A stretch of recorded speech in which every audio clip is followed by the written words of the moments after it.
Get down! The bodyguard's voice cut through the smoke and chaos like a blade. Red laser sights painted dots across an elderly woman's chest as she sat calmly in a leather chair, humming a melody from another lifetime. Nadia threw herself over her grandmother, tears streaming down her face, her voice breaking with terror. Please, please don't hurt her. She has dementia. She doesn't know where she is. I'll leave tonight. I'll disappear. Just please. But then something impossible happened. The most dangerous man in Houston, the ghost himself, Dante Moretti, fresh from a bloodbath, his knuckles still raw and bleeding, dropped his weapon. It clattered against the marble floor, and he fell to his knees. Tears streamed down a face that had never shown mercy, never shown weakness, never shown anything remotely human. Mama Joe, his voice cracked like shattered glass. You're alive. The elderly woman blinked slowly, her cloudy eyes studying his face. Then recognition flickered through the fog of memory. She raised one trembling hand, and on her finger, tarnished, ancient, impossible, was a ring that made every man in that room freeze in absolute terror, because that ring belonged to only one person in the entire American underworld, the supreme leader. Dante, she whispered, you still look so hungry, baby. And the devil of Houston collapsed into her lap, sobbing like the lost child he'd been 30 years ago. Welcome, welcome, welcome to Mafia Tales. If you're new here, you just stumbled into a family that believes the most dangerous people often have the most beautiful hearts buried beneath their scars. And if you're a returning subscriber, thank you. Thank you for trusting me with your time, for letting these stories into your life, for being part of this incredible journey. You know, before we dive into tonight's story, I want to take just a moment to speak something powerful over your life. Bow your heads with me, if you will. Heavenly Father, I thank you for every single person watching this right now. I pray that you bless them beyond measure, that you open doors no man can shut, that you heal what's been broken, restore what's been stolen, and surprise them with joy in the most unexpected places. Give them strength for tomorrow, peace for tonight, and hope that refuses to die no matter how dark it gets. Cover them, protect them, and remind them that they are deeply, impossibly loved.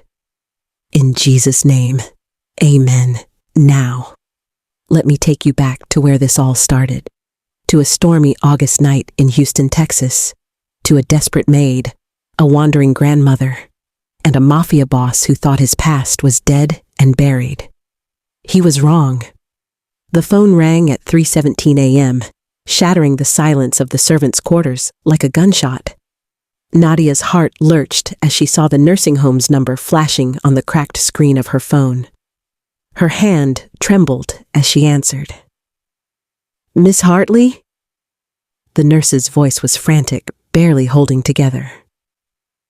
The basement's flooding. Water main broke.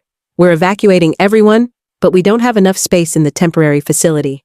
You need to come get your grandmother. Now. The phone nearly slipped from Nadia's trembling fingers. She had nowhere to take her. Nowhere. Her tiny studio apartment in 3rd Ward had been condemned last month. Black mold creeping through the walls like a cancer, the landlord vanishing the moment the city inspector showed up. She'd been sleeping in the staff quarters at the Moretti estate ever since, grateful for the narrow bed and the roof over her head, but terrified every single day. Because working for Dante Moretti meant living under one absolute unbreakable rule: no outsiders. Ever. She threw on her coat, her hands shaking so violently she could barely button it, and raced through the rain-soaked streets of Houston. The city was asleep, oblivious, while her world crumbled. By the time she arrived at the nursing home, water was seeping through the corridors. Elderly residents were being carried out on stretchers, confused and crying. The smell of mildew and fear hung thick in the air. Josephine sat in a wheelchair by the entrance, looking small and lost, clutching her worn leather handbag like it was the only real thing left in the world. "Mimi?" Nadia whispered, kneeling beside her, fighting back tears. "We have to go." "Where are we going, sweetheart?" Josephine's eyes were cloudy, distant, caught somewhere between 1985 and today. "Somewhere safe," Nadia lied, her stomach twisting into knots so tight she thought she might be sick. The drive back to the Moretti estate felt like a funeral procession. Every red light was a countdown to disaster. Every turn brought them closer to a house where strangers weren't just unwelcome, they were eliminated. Dante Moretti had made that crystal clear 3 months ago, when a lost FedEx driver accidentally rang the service bell. The man had left in an ambulance, his arm broken in 4 places, his memory of the incident conveniently erased by terror. The month before that, an insurance salesman had made it halfway up the driveway before Dante's men dragged him back to his car and told him if he ever returned, they'd find pieces of him floating in Buffalo Bayou. Nadia parked in the back alley, her hands shaking so violently she could barely turn off the engine. She helped Josephine out of the car, supporting her grandmother's frail body as they crept through the service entrance. The kitchen was dark, empty. The other staff wouldn't arrive until dawn.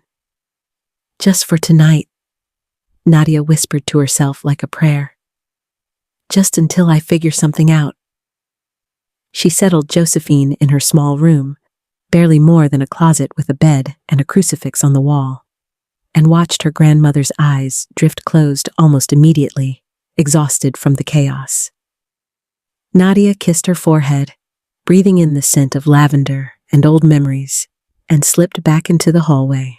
She had work to do. 3 guest suites needed to be prepared before sunrise, Mr. Moretti's orders. He was hosting someone important tomorrow, someone dangerous.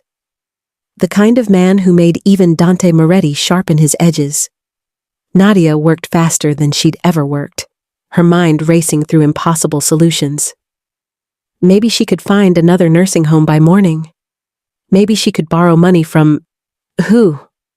She had no one. Her parents were dead. Her friends had scattered years ago. She was alone, except for Josephine. And now she'd brought her grandmother into the lion's den.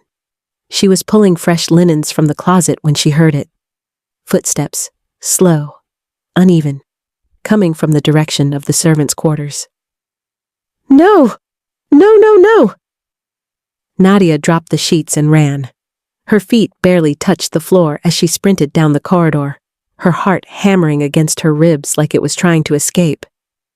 When she rounded the corner into the main hallway, the one lined with original paintings worth more than her entire life, the one with surveillance cameras that never blinked, her worst nightmare materialized before her eyes. Josephine was wandering down the corridor in her faded nightgown, her fingers trailing along the silk wallpaper, humming softly to herself, heading straight toward Dante Moretti's private office. "Mimi, stop!" Nadia hissed, rushing toward her. But before she could reach her grandmother, before she could pull her back to safety, the front doors exploded open. Dante Moretti didn't walk into his home. He stormed in like a hurricane given human form. His black suit was torn at the shoulder. Blood, someone else's blood, it had to be someone else's, splattered across his white shirt in patterns that looked like abstract art. His knuckles were split open, raw and bleeding, the skin hanging in strips. His jaw was clenched so tight it could have cracked diamonds. Behind him, 6 bodyguards filed in, silent as ghosts, their faces grim, their hands hovering near, weapons concealed beneath expensive jackets. Whatever had happened tonight in the Third Ward warehouses had been brutal. The kind of brutal that left bodies cooling on concrete floors and sent messages that echoed through Houston's underworld for months. "Get the doctor," Dante barked at one of his men, his voice like gravel scraped across steel. "And burn these clothes. I don't want to see them again." He stopped mid-stride. The main hall was supposed to be empty. It was always empty when he came home. That was the rule. No staff, no witnesses, no one to see the monster when he shed his human mask and let the devil breathe. But someone was sitting in his leather chair in the adjacent sitting room. An elderly woman with silver hair wrapped in an autumn-colored scarf, wearing a faded nightgown that had seen better decades. She was humming, soft, melodic, a lullaby from a time long forgotten.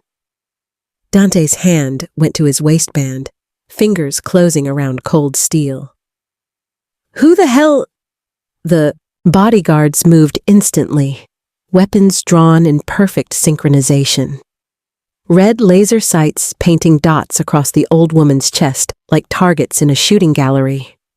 The metallic click of safeties disengaging echoed through the marble corridor, a sound that usually preceded death.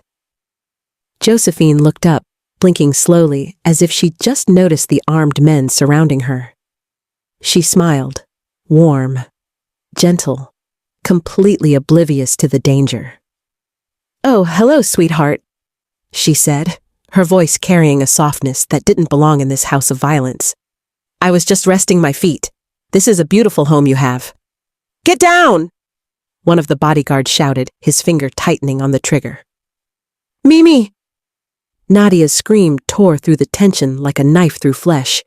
She came running from the hallway, her cleaning apron flying behind her, tears already streaming down her face. She didn't think, didn't calculate consequences, didn't care about her own life.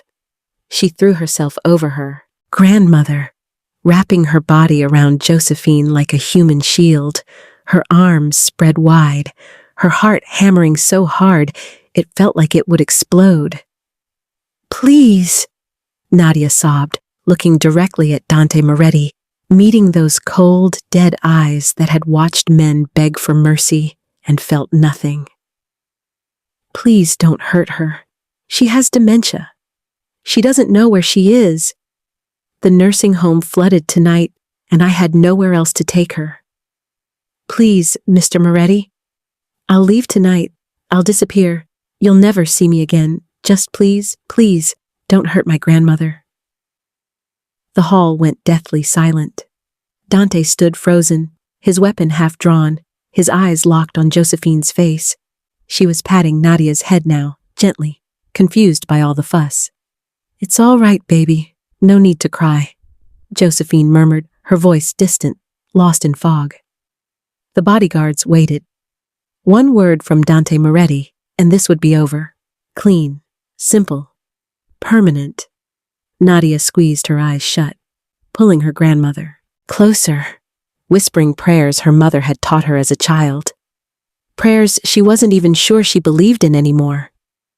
She waited for the gunshot, but instead, she heard something impossible, the soft thud of expensive fabric hitting marble. Nadia's eyes flew open. Dante Moretti was on his knees. His weapon was on the floor, discarded like trash, forgotten. His hands were trembling as he stared at Josephine's face, his expression cracking, shattering, revealing something raw and broken underneath. And for the first time in his life, for the first time anyone in Houston, Texas had ever witnessed, tears were streaming down the ghost's cheeks. "Mama Joe," he whispered, his voice breaking. "You're alive." The bodyguards froze, weapons still trained on the elderly woman, fingers still on triggers, but their eyes, every single one of them, were locked on their boss in absolute, uncomprehending shock. They'd never seen Dante Moretti cry. They'd never seen him hesitate. They'd never seen him show mercy, compassion, or anything remotely resembling human emotion.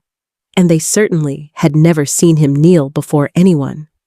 Dante raised one hand, a small gesture, barely a movement, but carrying the weight of absolute authority. The red laser dots vanished, weapons lowered. The men stepped back, confusion rippling through their ranks like a shockwave.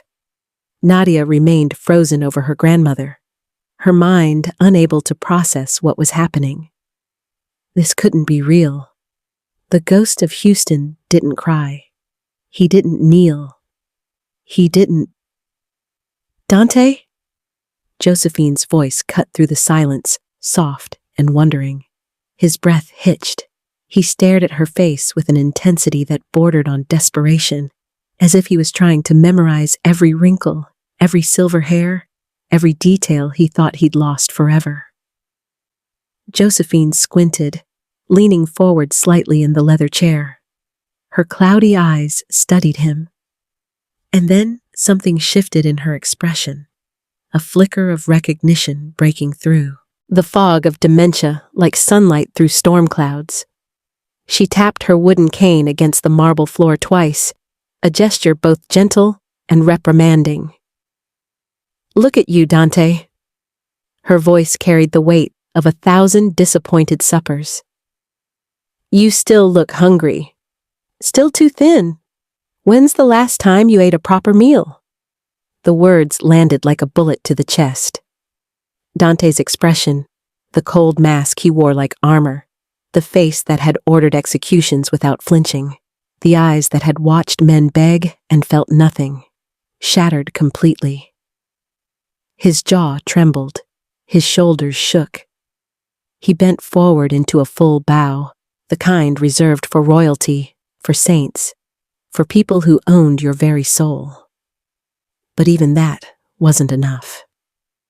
His knees hit the marble floor with a crack that made the bodyguards wince. He crawled forward, his expensive suit dragging across the polished stone, until he reached Josephine's feet. He buried his face in her weathered hands, his entire body racked with sobs that seemed to come from somewhere deep and ancient, a place where he'd buried a version of himself that no one in this city knew existed. "Mama Joe," he choked out between gasps, his voice barely recognizable. "I looked for you for 20 years. I looked everywhere. They told me you were dead. They told me everyone was—" "Shh," Josephine murmured, her fingers instinctively moving to stroke his hair, the way she must have done a lifetime ago. "I'm here now, child. I'm here." Nadia's hands covered her mouth, tears streaming down her face, her terror dissolving into wonder and confusion. The bodyguards stood like statues, their faces carefully blank, trying desperately to unsee what they'd just witnessed. Because the man weeping at an old woman's feet wasn't the ghost of Houston. He was just a boy who'd lost everything. And somehow, impossibly, he'd just found a piece of it back. Josephine looked up at Nadia with those cloudy, confused eyes, then down at the man sobbing into her hands. "Do you know this boy, dear?" she asked softly. But Dante held on tighter, as if letting go would make her disappear again. Dante finally lifted his head, his face wet with tears, his eyes red and raw. He turned to face his head of security, a brutal man named Hayes who'd been with him for 8 years, who'd eliminated rivals without question, who'd never seen his boss show weakness. "You aimed a weapon at her," Dante said quietly. His voice was calm. That was worse than screaming. Hayes's face went pale. "Boss, I didn't know. You're done." Dante's words were final as a grave closing. "Pack your things and get out. If I see you in Houston by morning, they'll find pieces of you in the ship channel." Hayes opened his mouth to protest, saw the look in Dante's eyes, not anger, something colder, something absolute, and wisely chose survival. He was gone within minutes. Dante turned to the remaining bodyguards, his voice carrying the weight of law carved in stone. This woman is Mama Joe. He said it like a title, like royalty, like gospel. She is untouchable. She is sacred. Anyone who disrespects her, anyone who even looks at her wrong, answers to me personally. Understood? Yes, boss, they said in unison. Dante knelt beside Josephine again, his voice softening to something almost human. Mama Joe, you'll take the master suite. It has the best bed, the best view, everything you could. I will not, Josephine said firmly, tapping her cane against the floor. I'm perfectly fine where I am. Thank you very much. You're taking the master suite, Dante repeated, but there was no command in it this time, only pleading.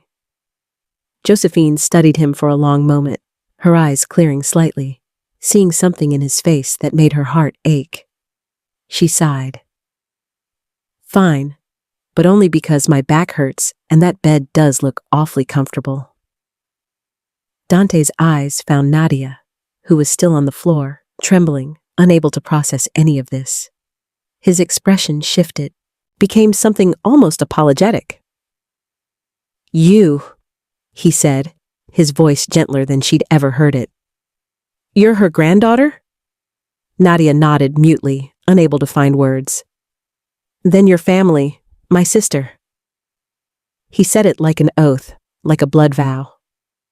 You're done cleaning, done hiding in the servants' quarters.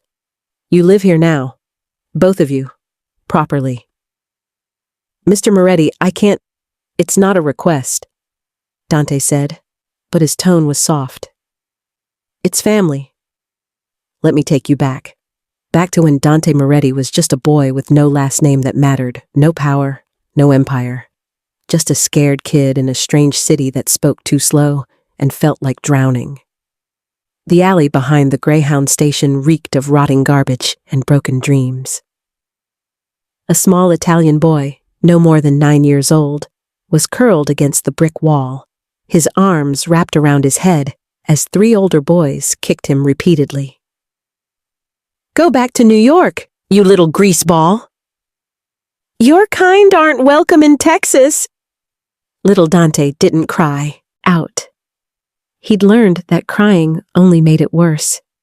His uncle had brought him to Houston 6 months earlier with promises of opportunity in the family's import business, which turned out to be a lie wrapped in violence. Then the uncle had disappeared into the city's underworld, leaving the boy to fend for himself. Dante was starving. He'd stolen an apple from the corner store on Dowling Street. That's all it took. Another kick connected with his ribs. Stars exploded behind his eyes. He tasted blood. Then a sound like thunder.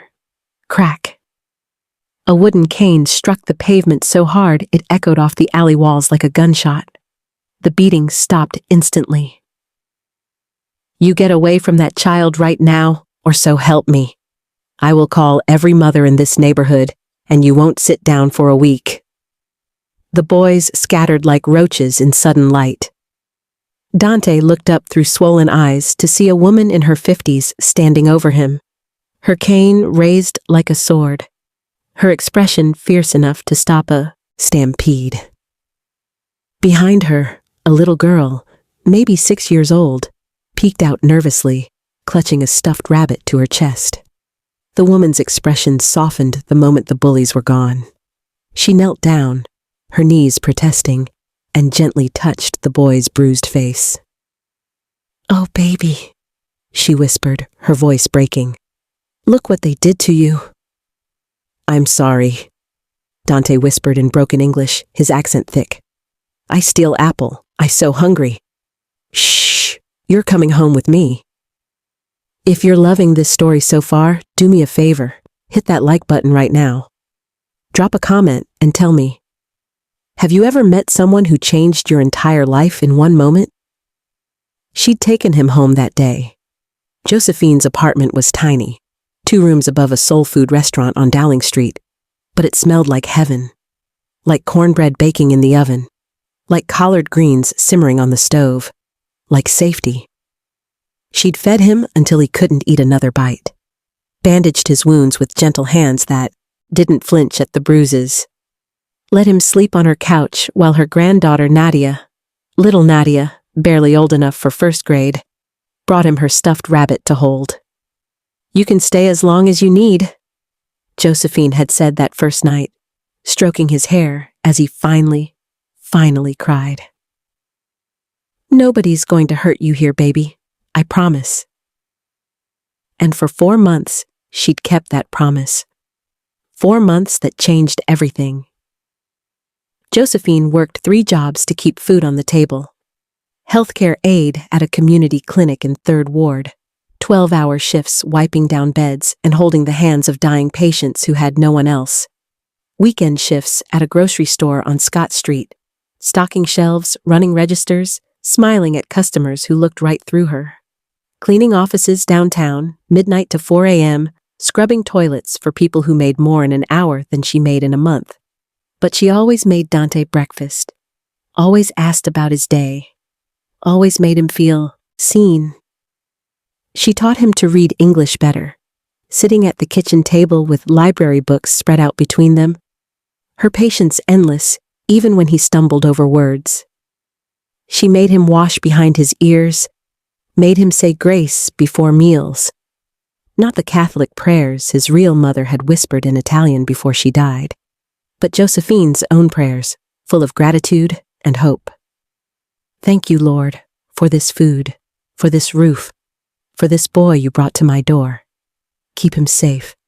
Help him grow strong. Amen." And Dante would whisper, "Amen," tasting the word like something precious. She told him he was worthy of love even when the world said otherwise. "Listen to me, Dante," she'd say, cupping his face in her work-worn hands. "I don't care what those boys said to you. I don't care where you came from or what language you speak. You are good. You are valuable. And don't you ever forget it." Little Nadia adored him like the big brother she never had. She'd climb onto the couch beside him, while Josephine was at work, showing him her drawings from school, teaching him playground games, sharing her cookies even though she only had 3. "When I grow up," she'd announced one day, gap-toothed and serious, "I'm gonna marry you, Dante." He'd laughed, actually laughed, something he hadn't done in months, and ruffled her hair. "You deserve better than me, Piccola." "Nuh-uh, you're the best." Those 4 months were the only time in Dante's childhood he remembered feeling human, feeling loved, feeling like maybe the world wasn't entirely made of fists and hunger and fear. But happiness, he would learn, was always temporary. His uncle returned on a Tuesday in December. The door had crashed open without warning, and there he stood, scarred, angry, smelling like cigarettes and violence. "Get your things, boy. We're leaving." "No!" Dante had scrambled behind Josephine, clutching her leg. "I want to stay here." "You don't get a choice." His uncle grabbed him by the arm, dragging him toward the door. Josephine had stepped between them, all 5'3" of her, cane raised like a weapon. "You let that child go right now." His uncle had laughed, a sound like broken glass. "Or what, old woman? You'll hit me with your stick?" "I'll call the police." "And tell them what? That you've been harboring a runaway? That you're not his legal guardian? Go ahead. See where that gets you." Dante's heart had shattered in that moment, because his uncle was right. Josephine had no legal claim to him, no paperwork, no rights. She could fight, but she would lose, and he couldn't let her get hurt because of him. "It's okay, Mama Joe," he'd whispered, tears streaming down his face. "I'll go." "Dante, no!" But his uncle was already dragging him out the door, down the stairs, into a car that smelled like death. Dante had pressed his face against the window, watching Josephine and Nadia standing on the sidewalk, both of them crying, getting smaller and smaller as the car pulled away. "I'll find you again, Mama Joe," he'd screamed, his voice breaking. "I promise, I'll come back." But New York had swallowed him whole. The family business, the real family business, turned out to be organized crime. Brutal, bloody, unforgiving. By 15, he was running numbers. By 17, he was collecting debts with his fists. By 20, he was eliminating problems that couldn't be solved with words. By 25, his uncle was dead, killed by a rival family, and Dante had inherited an empire built on fear. By 30, he'd returned to Houston, building his own kingdom from the ashes of his uncle's failures, becoming the ghost, the legend, the nightmare people whispered about in dark rooms. And through it all, he'd searched for her. For Josephine. For the only mother he'd ever known. But she'd vanished. The apartment above the soul food restaurant had been torn down, replaced by a parking lot.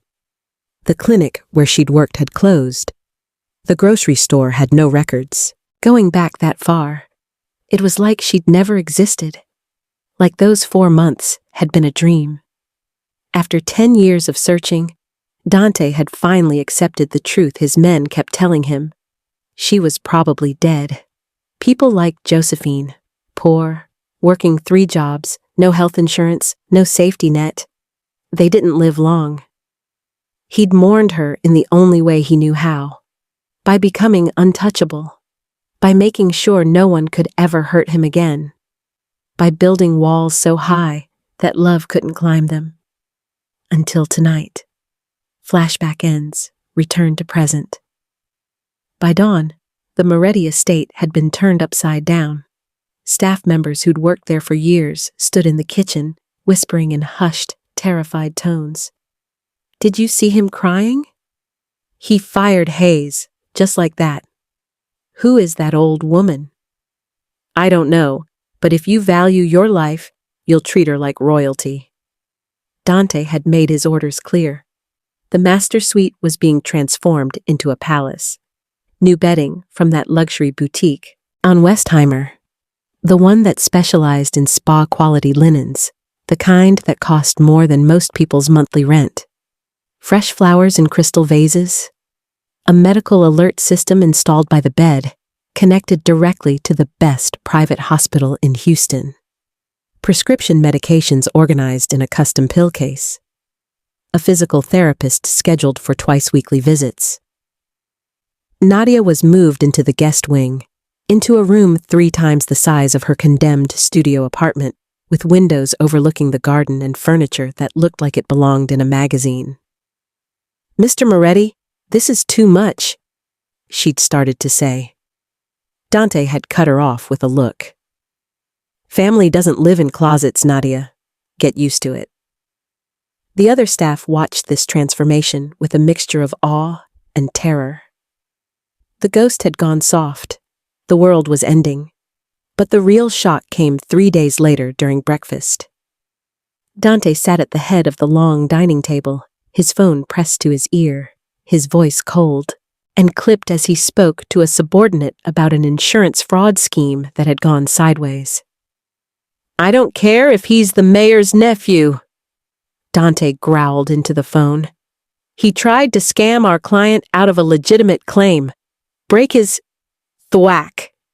Josephine's wooden cane connected with his shoulder with surprising force. "Language!" she snapped, her voice sharp as a whip. "We are eating!" The entire dining room went silent. You could have heard a pin drop on the marble floor. The bodyguards stationed by the door stopped breathing.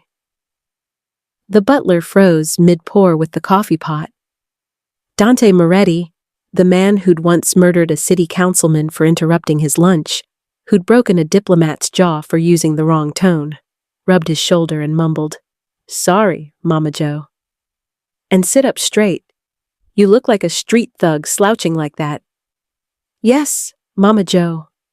He straightened his posture immediately. Nadia bit her lips so hard, she drew blood, trying desperately not to laugh. Across the table, even the stone-faced butler's mouth twitched. One of the bodyguards coughed to cover a sound that might have been a chuckle. Josephine turned her attention to her breakfast, spreading jam on her toast with the satisfied air of someone who just won a war. "That's better," she said primly. Dante went back to his phone call, his voice noticeably softer now. "As I was saying, handle it, but no broken bones. We're trying to be more civilized." He glanced at Josephine as he said it. She nodded approvingly. That evening, Josephine made Dante eat vegetables, actually sat there at the table and watched until he finished every single piece of broccoli on his plate. The ghost of Houston, terror of the underworld, the man whose name made grown criminals weep, pouting at steamed vegetables. "I don't like broccoli, Mama Joe." "I don't recall asking what you like, baby. I'm asking you to eat your vegetables so you don't die of a heart attack at 45. Now eat." Dante ate. When he finished, Josephine reached across the table and patted his cheek, her expression warm. "Good boy." And Dante Moretti, impossibly, inexplicably, smiled. Not the cold smile he gave enemies before he destroyed them. Not the calculated smile he used in business negotiations. A real smile. Soft. Genuine. Human. Nadia watched from her seat, her heart doing something strange in her chest. Because she was seeing something she didn't think existed. The man beneath the monster. But peace, it turned out, was a fragile thing. For 2 weeks, the mansion felt almost normal. If normal included a mafia boss being scolded for slouching. If normal included an elderly woman taming the devil with nothing but a wooden cane and disappointed looks. If normal included Nadia finally sleeping through the night without nightmares. But the city had eyes. And the city talked. In a dimly lit bar in Montrose, Vincent Cross, known in Houston's underworld as the Viper, set down his glass of bourbon and smiled. The smile didn't reach his eyes. It never did. "So," he said slowly, studying the surveillance photos spread across the table like a poker hand. "The ghost has a heart after all." His lieutenant stood beside him, nervous, shifting his weight from foot to foot. The photos told a story. Dante Moretti helping an elderly woman into a car, his hand gentle on her elbow. Dante carrying grocery bags from that upscale market in River Oaks, the kind of domestic scene that didn't fit the legend. Dante walking beside the old woman in his garden, his expression soft, almost tender. "Who is she?" the lieutenant asked.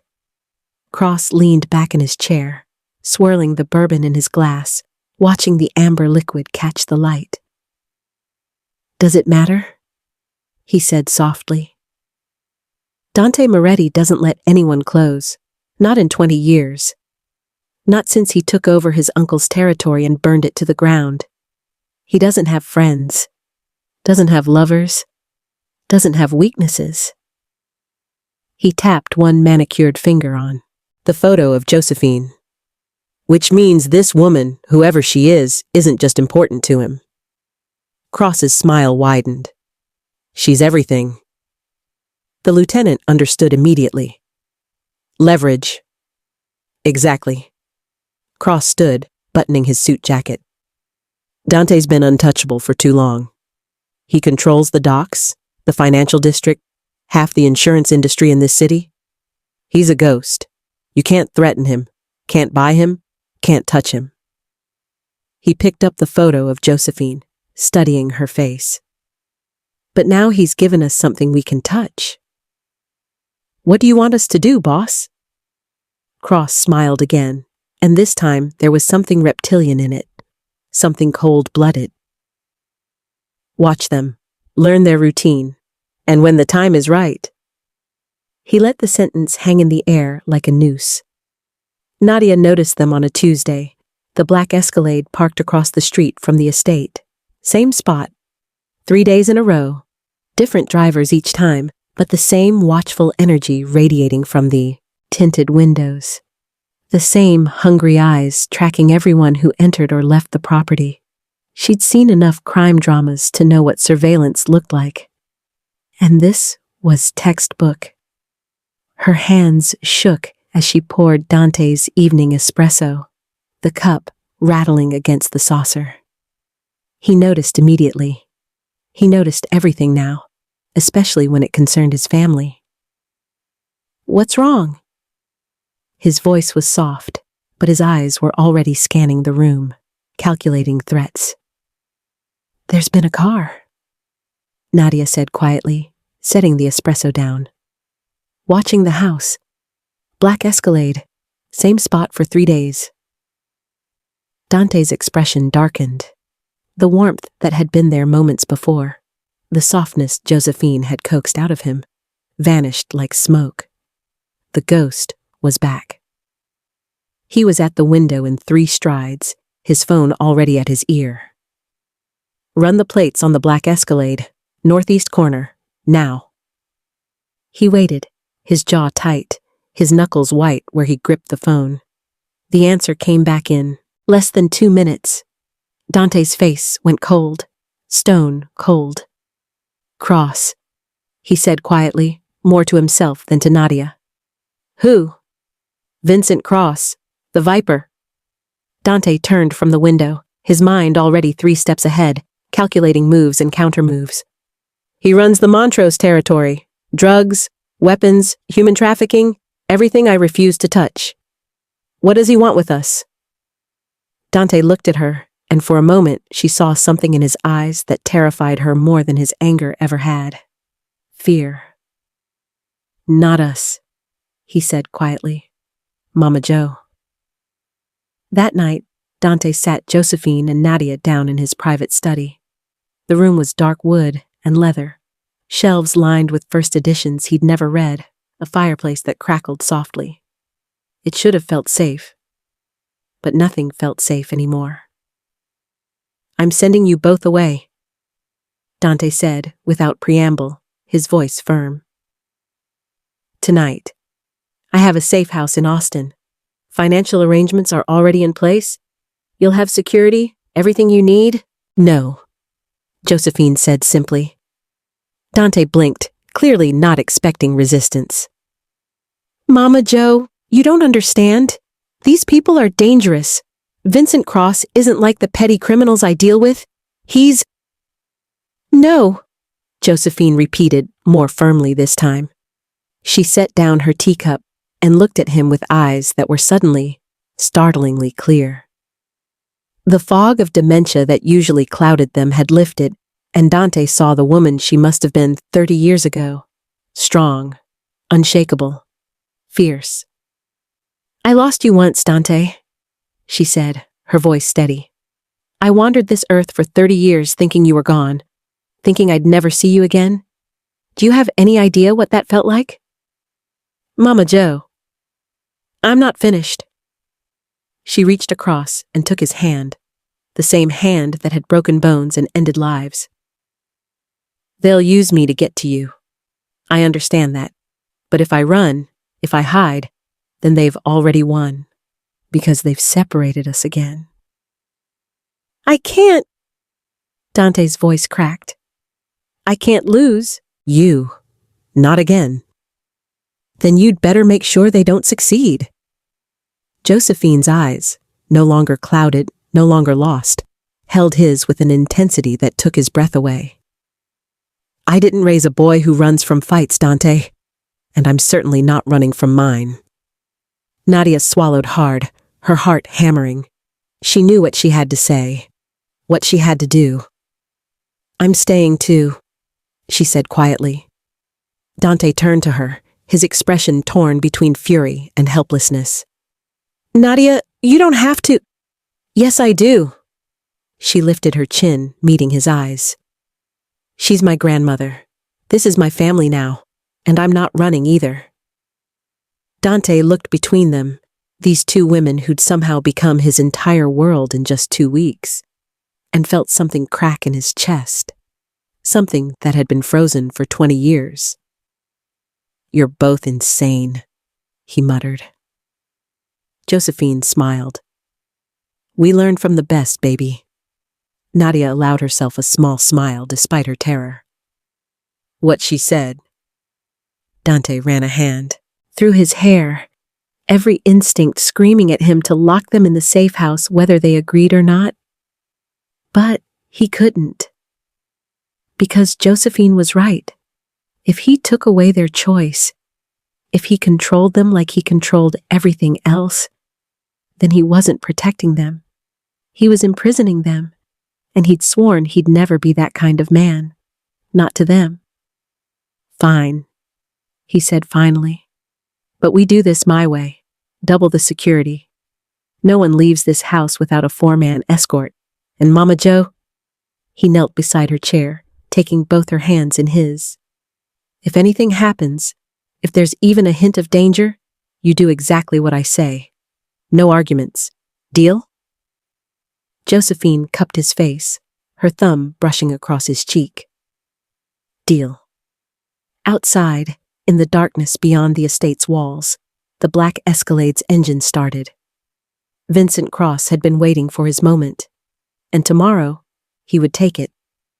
But inside the study, Dante Moretti reached for Josephine's left hand, the one she always kept, slightly closed, as if protecting something precious. And for the first time, he truly looked at the ring she wore. It was old, tarnished silver, aged by time, but the symbol engraved on its surface, Dante's blood turned to ice. His mind reeled, his entire world tilted on its axis. "Mama Joe," he whispered, his voice barely audible. "Where did you get this ring?" Josephine smiled, that faraway smile that meant she was lost in memory, caught somewhere between then and now. "Your grandfather gave it to me," she said softly, her fingers touching the ring with reverence. "Before he died, he said it would keep me safe, that no one in our world would dare touch me as long as I wore it." Dante's hands trembled, because he knew that symbol. Every made man in the American underworld knew that symbol. Every boss, every soldier, every criminal who'd spent more than 5 minutes in the life knew. It was the mark of the Supreme Council, the shadow organization that had ruled organized crime for over a century. The council that decided wars, negotiated territories, sanctioned executions. The council that every boss answered to, whether they admitted it or not. The ring meant she wasn't just protected. She was untouchable. But more than that, more than protection, more than sanctuary. The ring meant she wasn't just the widow of a council member. "Mama Joe," Dante's voice shook. "Your husband, what was his name?"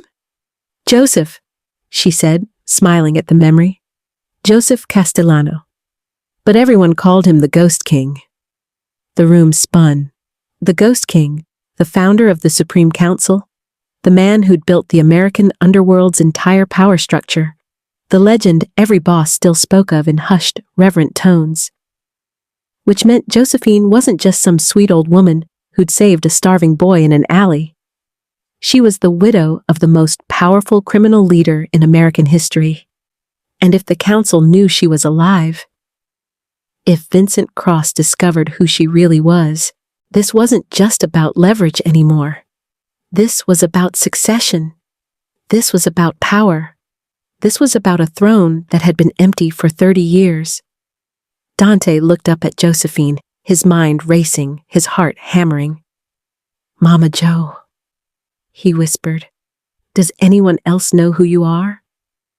She met his eyes, and for just a moment, the dementia fog cleared completely, and he saw the truth.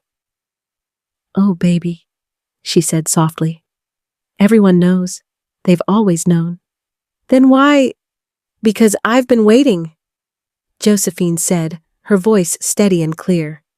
"Waiting for the right person, waiting for someone worthy to take Joseph's place." She reached out and touched Dante's face, her expression filled with love and something else. Purpose. I've been waiting for you. Dante staggered backward, his legs hitting the edge of the desk. Waiting for me? His voice came out strangled, disbelieving. Mama Joe, I don't understand.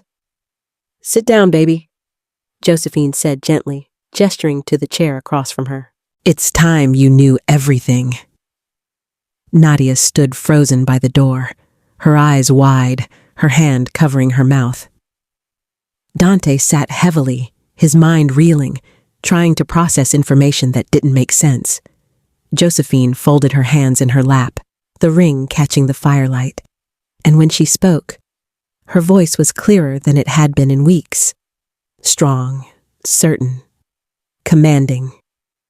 My husband, Joseph Castellano, founded the Supreme Council in 1952, she began.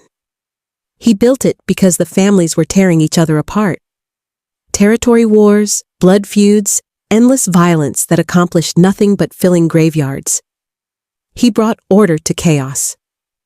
She paused, her eyes distant with memory. When he died in 1995, the council tried to continue without him. But there were too many egos, too many men who wanted to be king. So I made a choice. I took the ring, the symbol of ultimate authority, and I disappeared. Why? Dante leaned forward, desperate to understand. Because the council needed time to prove whether it could function without a supreme leader. And more importantly, her eyes locked onto his. Because I needed time to find the right leader. Your mother, Dante, was Joseph's daughter. The words hit him like a bullet. What? Maria Moretti was born Maria Castellano, Josephine said softly. Your grandfather, my husband, was furious when she fell in love with that small-time enforcer from New York. Furious when she got pregnant with you. He cut her off, disowned her. Tears welled in Josephine's eyes. And then she was murdered in a succession war, killed by men who wanted to eliminate Joseph's bloodline so they could claim power for themselves. Dante couldn't breathe, couldn't think. His entire life, everything he thought he knew. Your uncle knew who you were, Josephine continued. That's why he brought you to Houston in 1987. He was going to sell you to the highest bidder, use you as a bargaining chip in the council's power struggle. But you found me first, Dante whispered. I'd been searching for you for 2 years, Josephine said. When I finally tracked you to Houston, I watched you for weeks, watched how those boys beat you, watched you steal food because you were starving. And I had to know, I had to see, if you had your grandfather's heart or just his blood. She smiled, a tear rolling down her weathered cheek. That day in the alley, when I stepped in, you could have run, could have saved yourself. But instead, you thanked me. You worried about whether I was safe, whether those boys would come back and hurt me. I was 9 years old, Mama Joe. I didn't... You had honor, Josephine said firmly. Even as a starving child, you had honor. So I took you in, fed you, raised you, tested you. And every single day, you proved that you were worthy. Dante's hands shook. Then why did you let my uncle take me? Because you needed to be forged in fire. Josephine's voice was steady, unflinching. You needed to see the worst of our world. Needed to survive it, endure it, and choose what kind of man you would become. I couldn't make that choice for you, Dante. You had to make it yourself. She leaned forward, taking his trembling hands in hers. And you chose honor. Even when it would have been easier to be a monster, you chose to protect the weak, to refuse human trafficking, to build legitimate businesses alongside the criminal ones, to be better than the men who raised you. I'm not. Dante's voice broke. I've killed people, Mama Joe. I've done terrible things. in a terrible world," Josephine interrupted gently. "But you've never killed the innocent, never harmed children, never betrayed your word. You're not perfect, baby, but you're worthy." She pressed his hands against the ring. Joseph's throne has been empty for 30 years.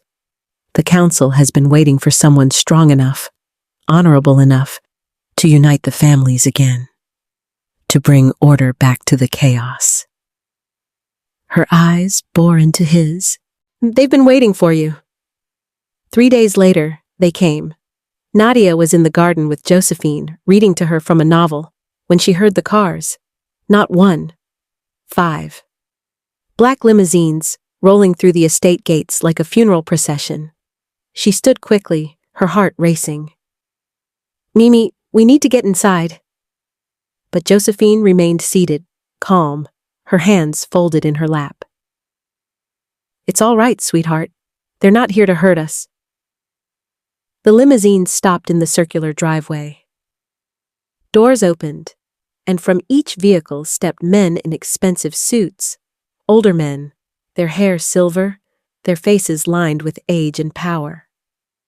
Dante appeared on the front steps, his bodyguards flanking him, his hand hovering near his weapon. But the men didn't approach him. They walked past him, straight toward Josephine, and then, impossibly, they bowed. Not a slight nod, a full, reverent bow. "Lady Josephine," the eldest of them said, his voice carrying the weight of decades. "The council requests your presence." Dante moved immediately, stepping between them and Josephine, his voice cold as winter. "She's not going anywhere." The man didn't flinch. "Mr. Moretti, with respect—" "I don't care about your respect," Dante growled. "You don't touch her. You don't speak to her. You turn around and—" "Dante!" Josephine's voice cut through his fury like a knife. She stood slowly, leaning on her cane, and placed a gentle hand on his shoulder. "It's time, baby. Time you knew everything." "Mama Joe, no, trust me." She looked at the council members, her expression shifting into something Dante had never seen before. Authority. Pure, absolute authority. "Gentlemen," she said, her voice ringing clear. "You may tell the council that I will meet with them. Here, on my terms. Tomorrow at noon." The men bowed again. "Of course, Lady Josephine." They returned to their limousines and drove away, leaving Dante standing there, his world fracturing around him. "Mama Joe," he said quietly.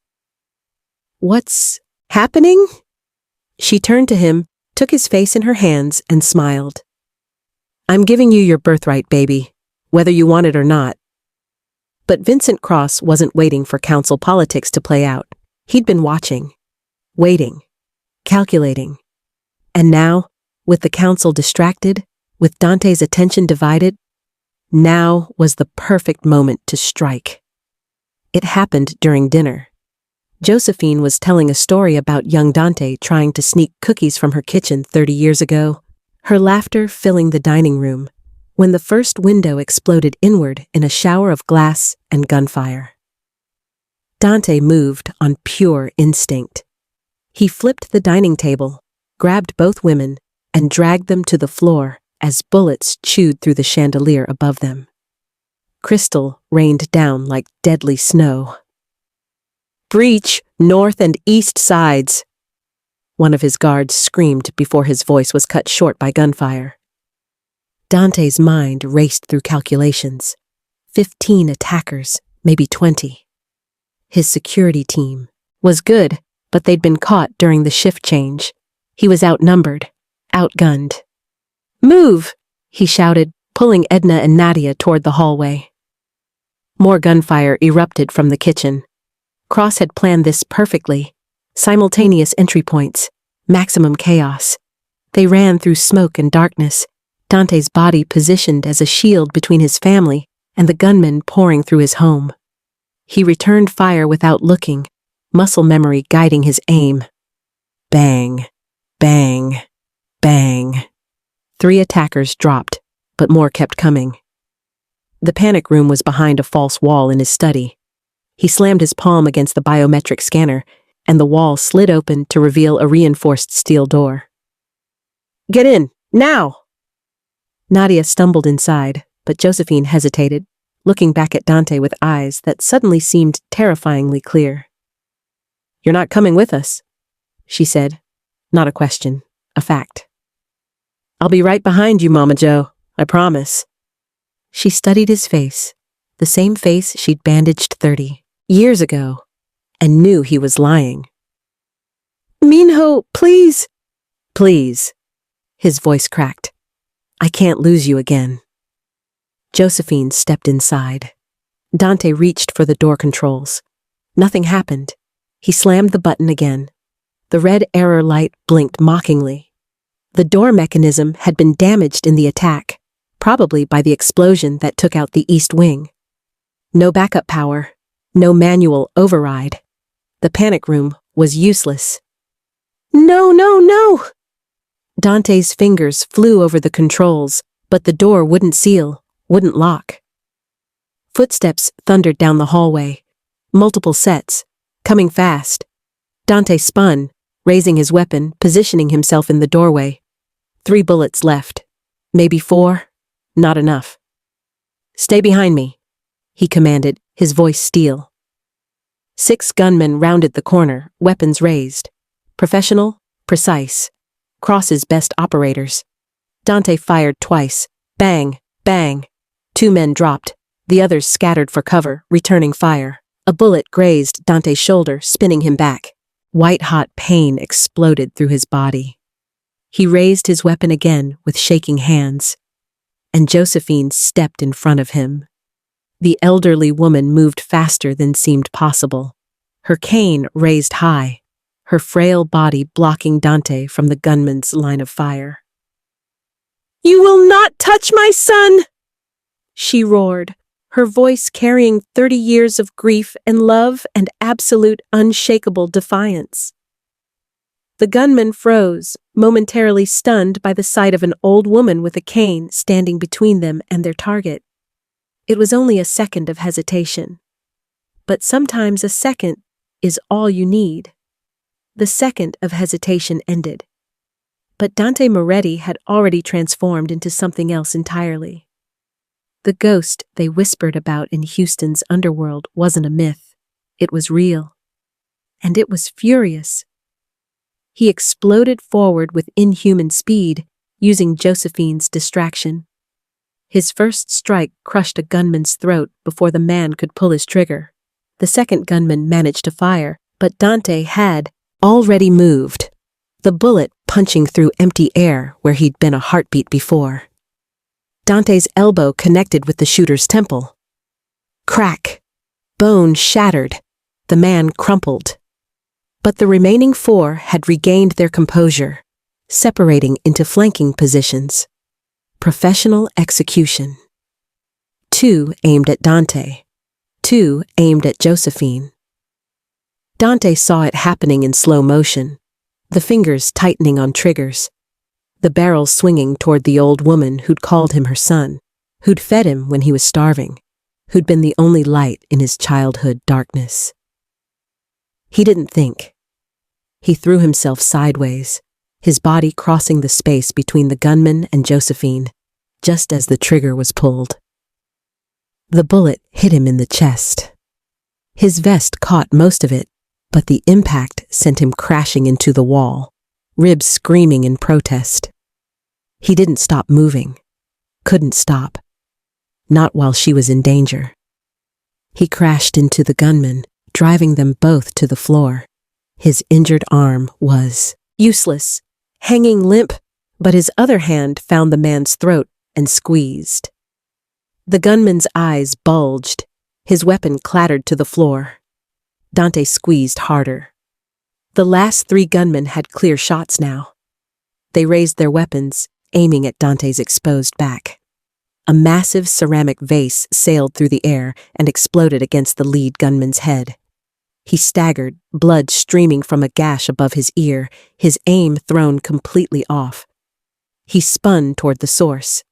Nadia stood in the panic room doorway, her hands empty, her chest heaving, terror and determination warring on her face. "You don't touch my family!" she screamed. The distraction cost him everything. Dante released the choking gunman, who slumped unconscious to the floor, and moved like lightning. He caught the distracted shooter's wrist, twisted it with a sickening crack, and stripped the weapon away in one fluid motion. Their eyes met. The gunman saw his death looking back at him. Dante's strike was precise, clinical, final. The remaining 2 gunmen tried to retreat, but Dante's guards had finally fought their way through from the other side of the mansion. Gunfire erupted. When the smoke cleared, the hallway was silent except for Dante's ragged breathing and the distant wail of sirens. He turned. Blood ran down his arm, dripping onto the expensive carpet. His vision swam, darkness creeping in at the edges. But he forced himself to look. Josephine stood exactly where she'd been, her cane still raised, her expression fierce and unbroken. "Are you hurt?" Dante gasped, stumbling toward her. She lowered her cane and reached for him instead, her weathered hands cradling his face like he was still that 8-year-old boy in the alley. "You took bullets for me," she whispered, tears streaming down her cheeks. "Always," Dante breathed. "Always, Mama Joe." Then his knees buckled and the world went dark. Dante woke to the scent of antiseptic and kimchi jjigae. His shoulder was wrapped in clean bandages. His ribs were taped, the pain dulled to a manageable throb. Sunlight streamed through curtains he recognized, his own bedroom. For a moment, panic seized him. "Mama Joe!" "Downstairs terrorizing your cook about proper seasoning for the soup." Zara sat beside his bed, dark circles under her eyes, a bowl of broth cooling on the nightstand. Behind her, through the open door, he could see his remaining guards posted at intervals. The mansion was secure. "Cross?" Dante's voice came out rough. "Your men found him 6 hours after the attack," Nadia said quietly. "He's no longer a problem." She said it delicately, but they both knew what that meant. Dante nodded slowly. The underworld would understand the message. Touch his family, and hell itself wouldn't hide you. "The council's here," Nadia added. "They've been waiting in your study since dawn. Josephine told them you'd meet with them when you were ready." Dante tried to sit up. Pain lanced through his shoulder, but Nadia was already there, helping him adjust the pillows. "How long was I out?" 18 hours. Footsteps on the stairs. Familiar, uneven, accompanied by the tap of a wooden cane. Josephine appeared in the doorway carrying a tray with more soup, her expression shifting from concern to relief to immediate scolding. "Look at you, trying to sit up. You were shot, Dante. Shot because you threw yourself in front of bullets like some kind of—" Her voice cracked. She set the tray down with shaking hands and sank into the chair beside him, suddenly looking every one of her 78 years. "I can't lose you again," she whispered. "Not when I just got you back." Dante reached for her hand with his good arm. His fingers, calloused from violence, stained with blood he could never wash clean, gently wrapping around hers. "You won't, Mama Joe. I promise. No more running, no more losing each other." He looked at Nadia, including her in the promise. "We're family. Nothing breaks that. Not rival, gangs, not bullets, not anything." Josephine squeezed his hand, tears streaming freely now. "Such a good boy," she murmured. "Even when you're being an idiot." A knock at the door. One of Dante's guards stepped inside, his expression carefully neutral. "Boss, the council is requesting—" Tell them I'll be down in 10 minutes, Dante said. The guard hesitated. Sir, you should rest. 10 minutes. The guard nodded and left. Dante looked at Josephine, at the ring on her finger, at the weight of destiny she was trying to hand him. Mama Joe, I need to know something. The truth. Always, baby. If I take this, if I become what the council wants, I won't be the same man. The things I'll have to do, the decisions I'll have to make. His voice dropped to a whisper. Will you still love me? Josephine cupped his face, her eyes blazing with fierce certainty. Dante Moretti, I loved you when you were a starving boy who stole apples. I loved you when you became the ghost of Houston. And I will love you if you become the supreme leader, or if you walk away from all of it and open a flower shop. She leaned forward, pressing her forehead to his. You are my son. Nothing changes that. Nothing. 20 minutes later, Dante walked into his study. He should have been in bed. His doctor would have had a heart attack seeing him up and moving. But some meetings couldn't wait. The 5 council members stood as he entered, their faces unreadable. Josephine sat in the corner, Nadia beside her, both watching silently. Gentlemen, Dante said, his voice steady despite the pain. I understand you have a proposal. The eldest member, a man named Augustine, who'd served under Joseph Castellano himself, stepped forward. Mr. Moretti, the council has been without true leadership since Joseph's death 30 years ago. We've maintained order, but barely. The families are fracturing again. Territory disputes, blood feuds, unnecessary violence. He gestured to Josephine.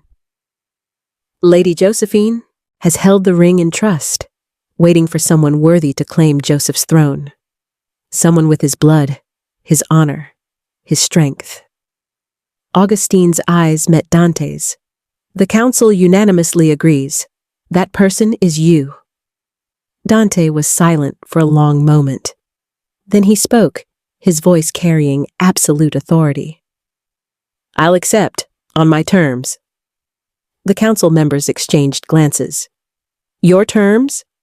Augustine asked carefully. No more civilian casualties, Dante said flatly. No more killing innocent people caught in crossfire. No more children orphaned because their fathers owed the wrong people money. He stepped forward, his presence filling the room despite his injuries. No more human trafficking. Any family caught buying or selling human beings answers to me personally, and I will end them. Mr. Moretti, I'm not finished. Dante's voice cut like a blade. The legitimate fronts, healthcare, finance, insurance, groceries, they stop being fronts. We actually help people. We build community, clinics.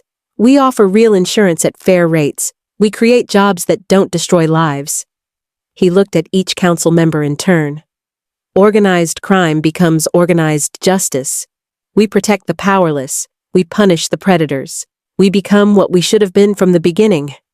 A force for order, not chaos. The room was silent. Augustine's expression was unreadable. Then slowly, he smiled. Joseph would have said the same thing. He bowed his head. The council accepts your terms, Supreme Leader. The other members bowed as well.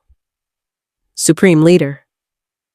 Dante looked at Josephine, seeking her approval. She was crying, but smiling, her hand pressed to her heart. That's my boy, she whispered. The Moretti estate had transformed. The East Wing, destroyed in Cross's attack, had been rebuilt as a community center. Free healthcare clinic on the first floor, staffed by real doctors, overseen by Josephine herself, who'd come out of retirement to make sure it was done right.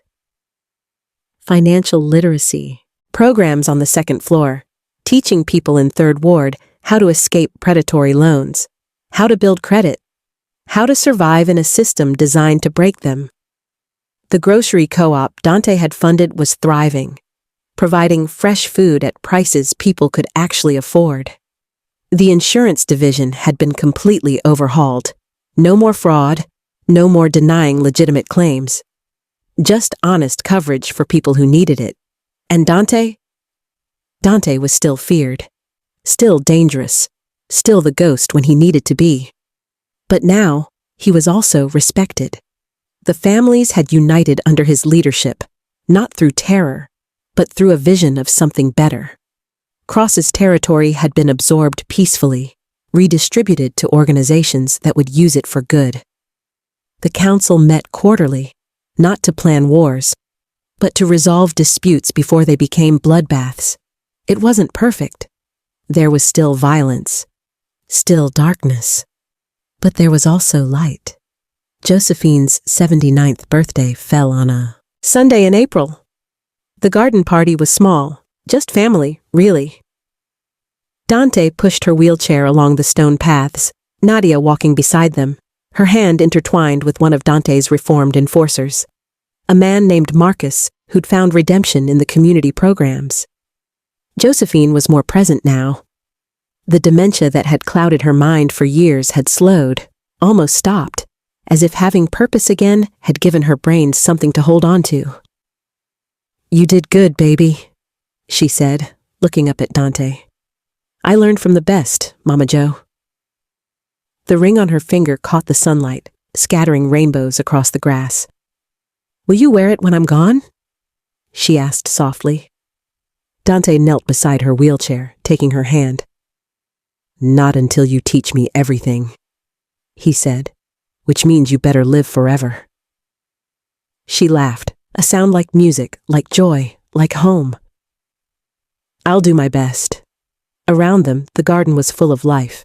Former enemies, now allies. Children playing on grass that had once seen violence. Community members who'd been saved by the clinics, the programs, the second chances. Nadia leaned down and kissed her grandmother's cheek. "Happy birthday, Mimi." "Thank you, sweetheart." Dante rested his head on Josephine's lap, her hand moving automatically to stroke his hair. The same gesture she'd made 30 years ago. The same love, the same promise. "I've got you. You're safe. You're home." And for the first time in his life, Dante Moretti, the ghost, the supreme leader, the most powerful criminal in America, felt peace. Power isn't about how many men you command. It's about who you're willing to bow down to.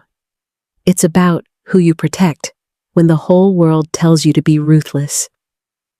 Josephine's kindness planted a seed 30 years ago, a seed that saved not just her granddaughter's life, but an entire city.